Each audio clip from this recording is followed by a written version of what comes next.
Hello, today we have the pleasure of speaking to Dr. Hugo Stevenson. He is a GP and CEO of Trialscreen. And today we're going to talk all things wellness when you are traveling, which I know our audience, Dr. Stevenson, are very, very, very avid travelers and they love to travel. But, I know from hearing from our groups that do depart regularly that there are quite often, issues with digestive, stomach, barley belly, call it what you will. And so I'm sure they would love to hear from you today as to some of the things that they can do. So maybe we can kick off with what precautions should they take when eating and drinking in different countries? Maybe we can kick off with that one because I think that leads us down a pathway of all sorts of conversations. Thanks, Wendy. It's a pleasure to be discussing this topic today, actually. Look, I think the very first thing that people should remember is drink sealed drinks. So that's bottled water, but that's sealed, that you actually feel the seal on, or filtered water that you can actually see being filtered in front of you, or canned drinks where you actually open the can. Beverages primarily that have been sealed before you have them and that have been made under sort of reputable conditions. And you can mostly drink those drinks very comfortably. Second one, which is actually quite important, not just for travel through Southeast Asia, but it's actually travel more broadly, is skip ice. Very often ice is made on premises using unfiltered water, but very often, even in Australia or in other parts of the world where you wouldn't expect to get sick, the ice machines are actually the last things to get cleaned and the filters are the last things to get changed. So wherever you go, skip the ice if you possibly can. That's really on the drink side. The other side is the food. Eat food that's freshly cooked and served hot. So like served completely steamy hot. A lot of the time, if you're eating somewhere that's maybe a cheaper eatery, you'll be getting a sauce that's just been warmed up and put on top of the protein. That's not always such a good idea, but eat somewhere reputable where the food is freshly cooked, served hot. If you can, avoid raw vegetables and salads and unpeeled fruits. We sit and go, it's great to have salad. It's normally very healthy and something we'd do at home, but very often the salads are washed in unfiltered water and unpeeled fruits managed in unfiltered water. So unless you're watching it be prepared, be a little bit circumspect. The other two things that I would say are important: eat in places with high turnover. So don't go to somewhere quiet, go to somewhere that's actually got a large volume of food being turned over. And even though it's often very cheap, avoid the shellfish and the undercooked meats. Because when you do get sick with those, even if the probability is not that high and they're well prepared, you can get very sick. So those are really the main things. Watch your beverages. If it's food, make sure it's cooked and served hot, and avoid things like shellfish and undercooked meats. And when you say it like that, it's actually a lot of common sense though, isn't it?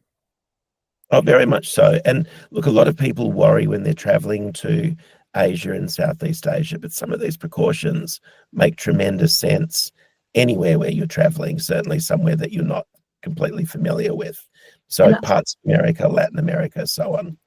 And to be perfectly honest, I avoid places at home that don't have high turnover of food because it's just that common sense factor, right? Correct. Yeah, no, that's fabulous. Now, regardless sometimes of the precautions that we take, I know many years ago, 20 odd years ago, when I was traveling through India, I was told, don't laugh, don't sing in the shower because you might, it's all sorts of things that can, happen that you're just not even aware of, that, you can still end up with an upset stomach. So is there any other steps or anything else that you can do to minimize the risk of getting an upset stomach? And I guess the other part of that question is, we all hear about making sure you take your diarrhea medicine with you when you travel. What do you recommend people take with them in terms of medications, just in case? Well, I mean, number one, obviously people don't like to hear the COVID word anymore. We all had to live with that for long enough.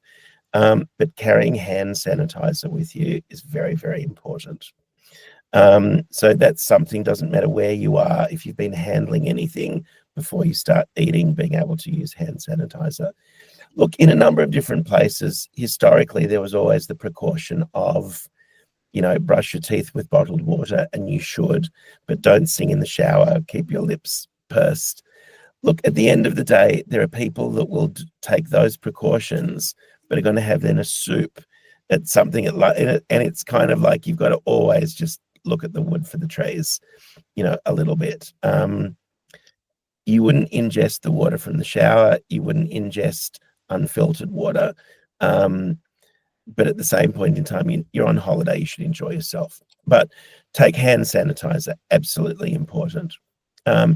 It's useful to take some dry food with you as well too, if you can, biscuits and packaged food.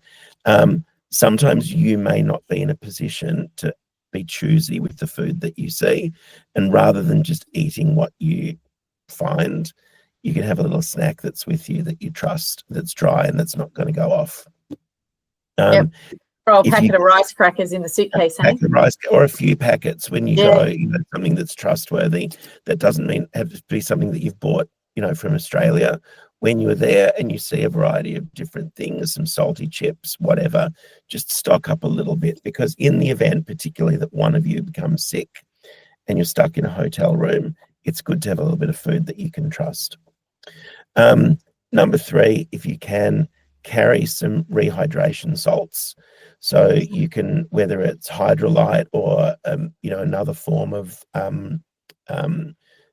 powdered liquid that you can powder that you can add to liquid. When you travel, you can just take small canisters of it. But it means that in the event that one of you gets sick, you can actually rehydrate, not just with water, but with electrolytes very quickly. If you can, taking a product like loperamide, which is known as Imodium, you've got to be a little bit careful with that. I've seen patients that have developed barley belly or, a similar sort of diarrhea, then almost overdose on the Imodium and then end up with other problems Right. So what's important is manage yourself symptomatically, but focus on the hydration side. Which, people think that if they stop the diarrhea, they're actually stopping the dehydration.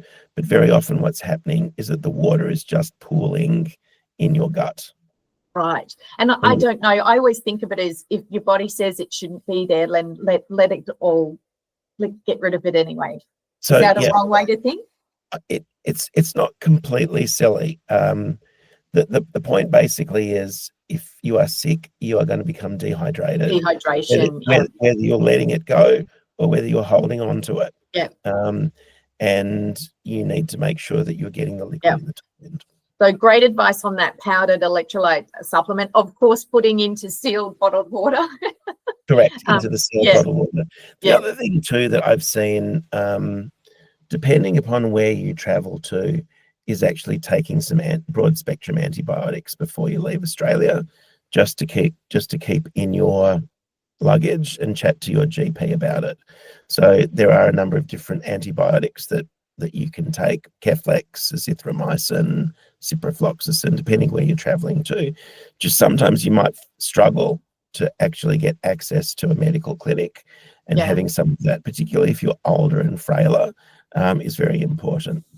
I think too, sometimes you just don't feel like going out when you're unwell, especially in a and that's the thing to prepare for. And I'm kind of looking at things here. It's not uncommon. One of you is sick, you're stuck in a hotel room. How do you actually manage that? Make sure you've got lots of bottled water. Make sure you've got the sanitizer so you're not passing stuff between each other. Make sure you've got access to the electrolyte, maybe a bit of Imodium. Just stay quiet for 24, 36 hours, and hopefully you'll start feeling better again, and then go out. Okay, sounds like good advice. Now, what about motion sickness? I know we've been talking about the barley belly and diarrhea and that kind of sickness. What about motion sickness? I know that we have very avid cruisers amongst our audience, and some people, really do get that discomfort on long flights, car rides, boat trips. What advice do you have in regards to motion sickness? Look, if you are a regularly motion sick person, you should talk to your GP before you go about being able to maybe take a prescription medicine with you, like ondansetron, it's known as Zofran, or a medication such as Dramamine or Hyoscine that you can use in periods of where you're mostly at risk.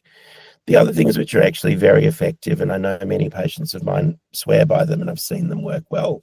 Travel calm bands, so that little kind of wristbands with a little lump, and they use sort of an acupuncture methodology, and they seem to work very well, and you can keep them on for long periods of time on buses and so on. Ginger is a very effective anti-nauseant, so ginger chews are very good. If you do have the choice, sit near the front of buses, sit in the middle of boats and over the wings of planes, so you're getting the least of the disruption. If you've got access to fresh air, make sure that you've got access to the flowing air. And if you can, look at the horizon and avoid reading while in motion. People are very tempted now to have their phones, and they're bored and they're sitting on the bus or they're sitting on the boat and they look at the phone, and then they look up and then they start feeling a bit sick and they look back at their phone. So actually avoiding the phone and looking around you and looking on the horizon is actually possibly one of the best things that you can do. You should be enjoying the scenery when you're traveling anyway, right? Correct. All right. So what about obviously everyone's trying new food, maybe spicy food. What about things like indigestion or acid reflux? What do you recommend for that when people are traveling? Look, anybody that has at some point in time had an H2 blocker, like ranitidine or something, make sure you take a script for it. If you take Losec, omeprazole, or a similar drug, make sure you take that stuff with you, because chances are it's on your holiday eating different food that you will start experiencing symptoms again if you've had them before. So that's the first one. Just make sure that you've stocked up on those symptomatic reliefs, medications, if you've got them. It's useful to sometimes carry an antacid with you, but you can frequently buy antacids wherever you're going, so it's not necessarily something I'd pack in your luggage. If you can, eat smaller, sort of more frequent meals, and try not eating too late at night. If you're trying new foods, start slowly. Maybe the first time that you've arrived in Pune or something is not the time to eat that massive curry. Maybe just start with something small, get into it a little bit, have a good night's sleep, and the next day actually approach things sort of more gently. Your body will mold to your circumstances, but sometimes we expect our body to do things very, very quickly. And then obviously for people, if you've got trigger foods, particularly that relax the sphincter at the base of your esophagus, fried foods, caffeine, things that under normal conditions actually make your reflux worse, if you can avoid those things. Spicy dishes and alcohol, a lot of people feel like they're on holiday, they'll drink more than they normally do, but actually larger amounts of alcohol will often result in you sometimes making a silly decision, like having that ice with the whiskey and, maybe having that spicy food at 11 o'clock at night and then feeling pretty average the following day. That's all really good advice. Just before, we started having this conversation today, we were talking about, and I think your words were a pathway to improving things. And I'd love to have a quick chat about that a little bit, because it's really interesting talking to someone who has all the answers at the moment in terms of if this happens, do this, and so on. But I'd love to hear, and I'm sure everyone at our Starts at 60 community would love to hear what's happening at Trialscreen, that, you know, the research that you're doing, so that, you know, in 10, I don't know how many years time, we look back and all of these kind of issues when we're traveling were kind of a thing of history. And I don't know if that's too much to kind of, maybe I'm thinking too big, but yeah. I think what's very exciting at the moment, and hopefully exciting for your audience that is traveling, is that there is a lot of research being done at the moment on causes for indigestion, infective causes of indigestion, ways that we can actually prevent some of these symptoms. And, you know, essentially it's research to try understanding what are the causes, what are the different treatments that we can make. And there are many new treatments and under exploration at the moment. So at Trialscreen, we're working on a number of studies that are both trying to understand why people get sick and also looking at ways that we can prevent that, develop new medication. The nice thing is for your audience that's traveling, if they want to be part of actually improving things for the future, there are many things that we kind of take for granted that we are part of. Cars have gotten safer because our cars provide feedback, you know, to manufacturers, and flying has become safer. Our houses have become safer and workplaces have become safer by participating in research when you travel. It's not a huge burden, but it actually does make travel safer and safer. And as you said, how cool would it be to travel in Southeast Asia in 10 or 15 years and to think about the old days where problems, you know, like this used to occur, but we're actually covered because we've got good preventative treatments. So can you maybe tell everyone, what does that mean when you say participate in research? Could you just tell everyone a little bit about what that might look like? Okay, so at one extreme, that might just be to be participating in a regular survey, which might be, this is who I am before I left at a regular interval. These are the symptoms that I'm experiencing based on where I was and what I did. And that helps us actually learn what the risk factors are. And, you know, in different regions, for example, what are the things that we need to watch for and be able to communicate to others. So that's one form of research. The next form of research might involve if you get sick. For example, keep a swab, for example, of your urine or, you know, sweat or so on, and you keep a swab, and when you return to Australia, you can return that swab to researchers who can then look and understand what's causing what caused your illness. And then the next extreme is research that might be testing a new medicine, where someone might say, hey, look, we're doing a trial of a new medicine. You might be on a placebo, it's a sugar pill, or you might be on the active treatment that we're trying to evaluate. Off you go on your holiday, take one of these every day. And we want to see whether or not the people that were on the active pill actually had a better trip than the people that didn't. And we can then definitively prove that that makes a difference. So research can take on all sorts of different forms, you know, depending upon how much you want to be involved. But none of these forms are very obstructive. Like they require very little, you know, effort on your part, and they can make a huge difference towards improving things in the future. And what's important, some of these studies actually will pay you for participating as well too. So, you know, there's the opportunity to just get a small little stipend that helps, you know, with your travels as well. Yeah, absolutely. It would probably pay for your travel insurance in case you get sick. Exactly right. These are all just small things. You can help actually improve science, make the trip better for everybody in the future, and actually, you know, cover a little bit of your trip. And look, we've got a lot of adventurous people in the audience, and I'm sure they'd love to get behind and get involved in something like this. So we'll make sure that there's the website address at the end of this, so that everyone who wants to get involved can get involved. As you've just highlighted there, like, it sounds like there's 3 really easy ways at various levels. So, you know, there's something there for everyone. Yeah, exactly. You know, so anyway, I strongly recommend, you know, to your audience to think about research opportunities, because they really are part of creating a better future. they can tell their grandkids they're fixing travel for them in the future. Exactly. Sounds great. Sounds great. Thank you so much for your time today. I think that there's been a big dose of common sense, but a lot of also really useful pieces of information. And I know that my my little first aid kit when I travel just got a slightly bit bigger with a list for my GP next time before I go. So thank you so much, Dr. Stevenson. My pleasure. Cheers, Wendy.